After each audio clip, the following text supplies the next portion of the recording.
The Triumph Scrambler 1200. The bike that you can take in the morning to go get your tea and crumpets, and then when those crumpets turn to crumbs and the tea is all gone, you got one hell of a ride. Let's go.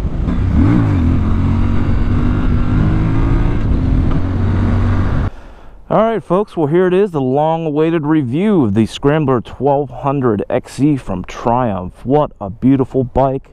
Let's get that right out of the way. Gorgeous. It has all the Bonneville styling and all the Bonneville class. As you can see, just a little bit bigger, a little bit beefier all around. We got some very impressive Olin shocks out back. Big Showa forks up front. 9.8 inches of travel out of these bad boys. That's dirt bike territory. Spoked 21-inch front wheel. They are running a tubeless setup though, with the spokes to the outside of the rim. Of course, 1200cc parallel twin, belting out around 90 horsepower, which is more than enough if you ask me for this type of bike. Full Tft display, which I'm sure we'll see more of throughout the video. I'm up here at beautiful Seven Springs Resort here in the Laurel Highlands of Western Pennsylvania. What a gorgeous area for a gorgeous bike. Let's go for a ride. Of course, as with any Triumph, you do have to pull the clutch in to get her to go. See the screen pop up there, and there it is.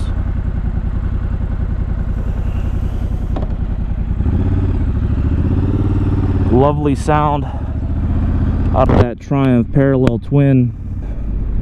Still a little bit of snow on the ground up here.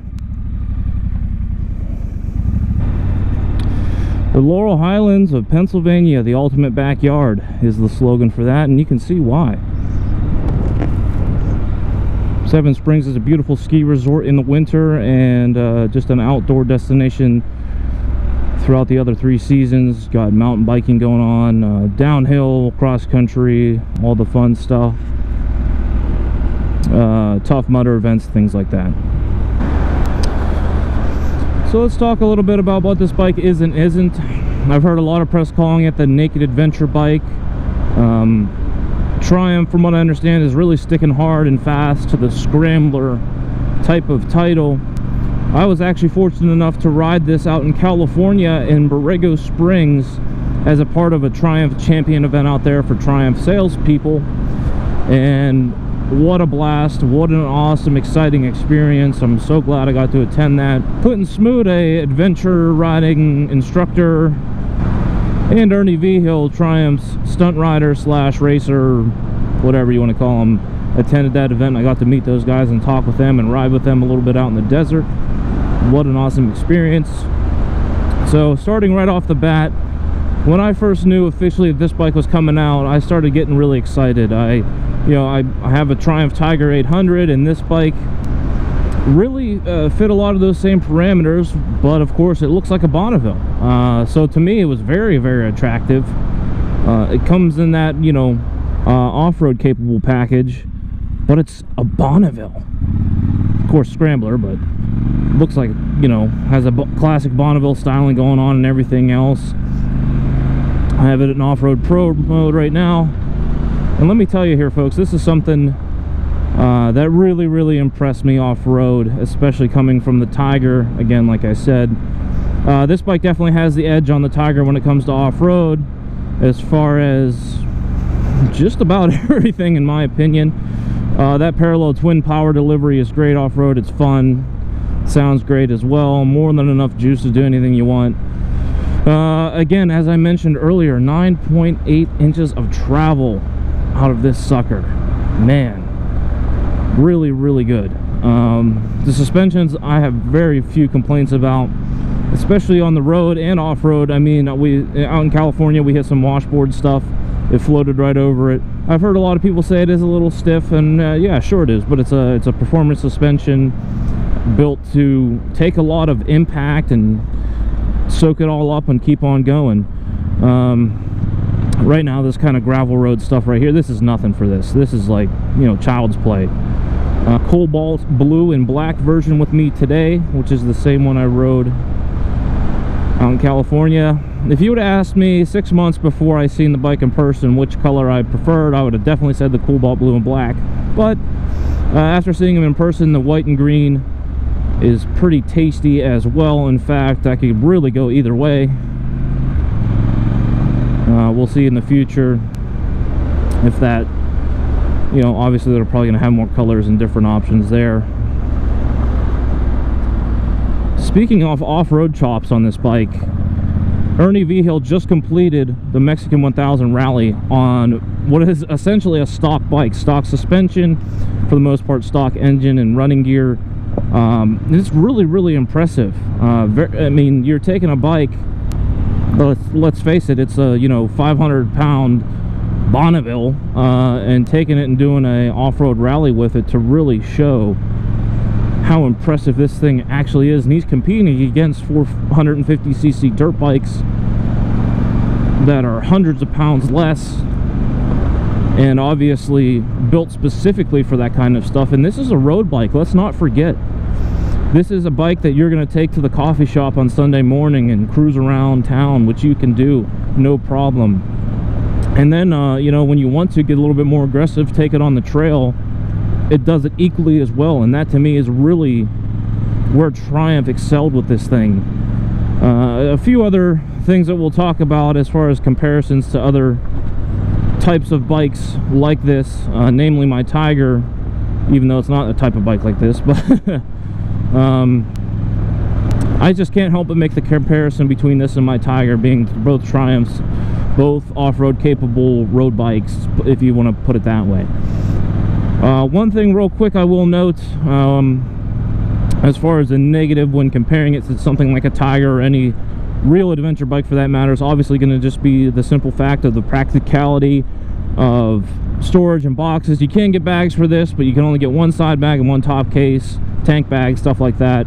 It's not as modular and configurable as some of the bigger adventure bikes, and you just have a little bit more room on there to have some luggage capability on the bigger adventure bikes. See if we can get a little out, drop it down in the third gear here. The torque that comes out of this 1200 ton, just, oh, it's so good. It's more than enough, and it's smooth power delivery too.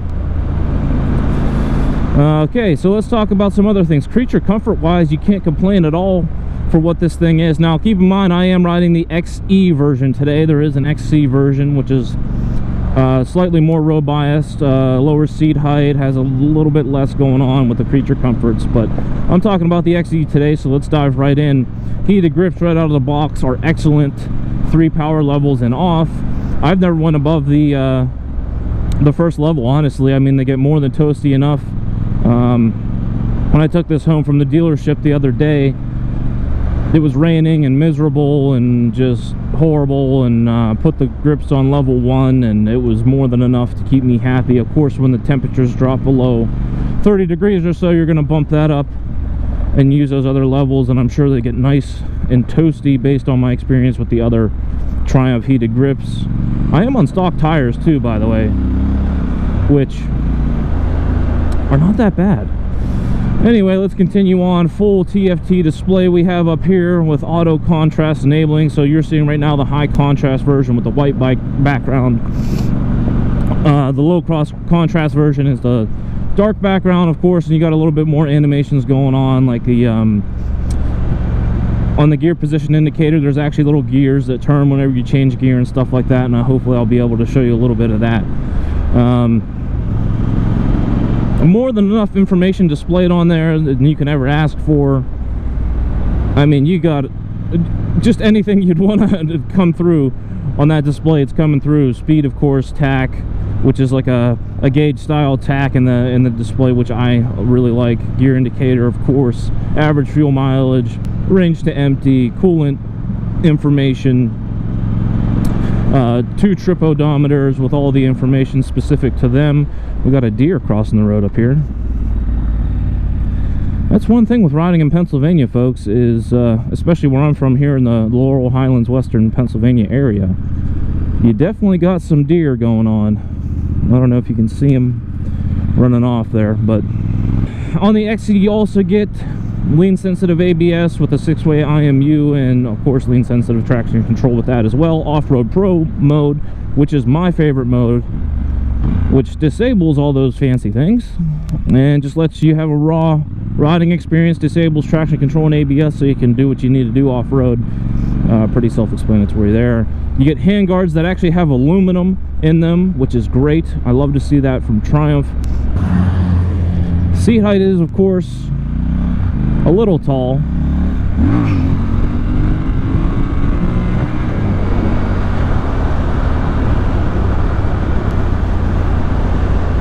But nothing too unruly or unmanageable considering what this bike is. Speaking of ergonomics, riding position is fantastic. I think it's really good for me. Of course, you know, the stock position of the levers and the brake pedal and stuff I could tweak a little bit and get a little bit more comfortable with, which you can't complain. But the levers are adjustable for depth, and the brake lever as well, which is really cool. If you guys are familiar at all with the Speed Triple RS and how the you can actually adjust your progression of braking on the front end. There's like a little dial with a couple positions where you can actually tune it to be sharper on the front end or a little bit milder and more progressive, which is really, really cool. What a gorgeous day. And like I said, this kind of gravel road stuff up here in the Laurel Highlands is absolutely nothing for this bike, even on stock tires. I'm not even standing up or anything, I'm just cruising. You do have the high pipes on this, of course. It is a Scrambler, and I've heard people say, oh, that's got to kill you with the heat. The heat's got to be horrible, blah, blah, blah. You know what? I'm not going to lie, you do feel it, but it's nowhere near, you know, searingly painful or anything like that. I mean, realistically, as long as you keep moving, I don't think you should really have a problem at all. It's not a deal breaker for me, I'll put it to you that way. Meanwhile, while I'm banging through the gears here, I gotta mention to you guys, this transmission is freaking awesome. Nice, smooth, positive engagements, click through, no guesswork, what gear you're in and anything like that. It's really, really good. Love the feel of this transmission on pretty much all the modern retro bikes.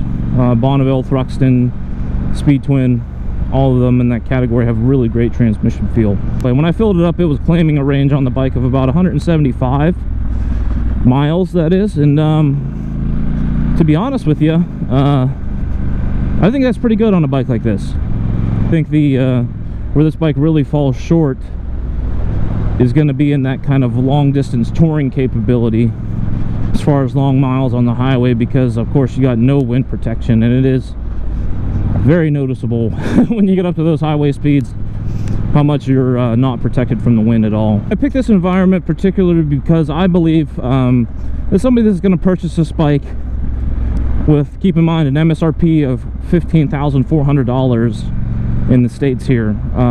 Realistically, this is really the limit of where most people, I think, are going to ride this bike. This kind of gravel road, dirt road kind of stuff. I mean, unless they're some dickhead like me, I really don't see them, the potential owners of this bike, that is, taking their bike really into the deep, thick stuff and doing some crazy stuff on it. Again, unless they're a very experienced, confident rider. This bike is so much fun, man. And that's what it's all about, if you ask me. Look at this, gorgeous.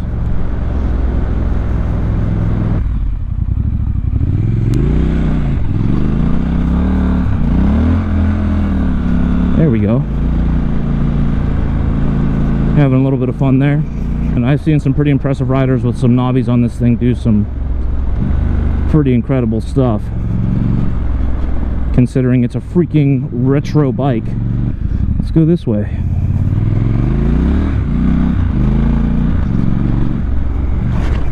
A little bit of a puddle jump there.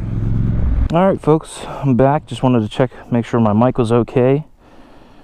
What's not to like about this bike? Steel strap on the tank, Monza cover. As you can see, she's getting a little bit dirty. That's all right, we can wash her off later. As far as things I would do to this bike to upgrade or change, it's really not going to be a whole lot, to be honest with you, which I can't say about most bikes. Of course, the lower engine guards that Triumph makes, bigger, beefier rad guard wouldn't be too bad of an idea either. Headlight guard, some type of wind protection I'd be running on this thing. Fender eliminator. That's about it, folks. Obviously, get some more aggressive knobby tire on there for the kind of dumb stuff that I would do with this thing. The exhaust, honestly, I don't know if I would change that right away. I definitely don't think it's necessary to change that right away. It sounds great. We'll see, though.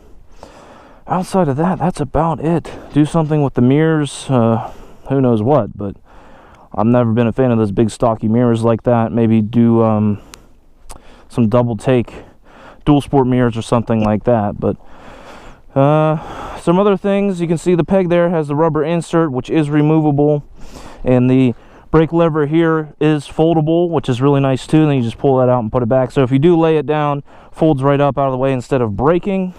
Of course, same thing on the shifter side as well.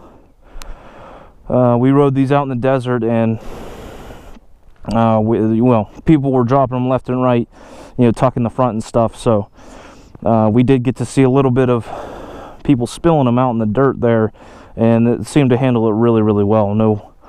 No major failures or upsets. All right, let's get back on and continue riding. Ooh, yes. When you do restart the bike after you've been in off-road pro mode, it is gonna reset to the default road mode. Of course, that's no good for the kind of stuff we're doing today, so let's take it, hit the mode button over here, come down to off-road pro, and of course it's going to light up like a Christmas tree and tell you that you have no traction control and no ABS right now, so don't do anything stupid, which is of course exactly what we're going to do.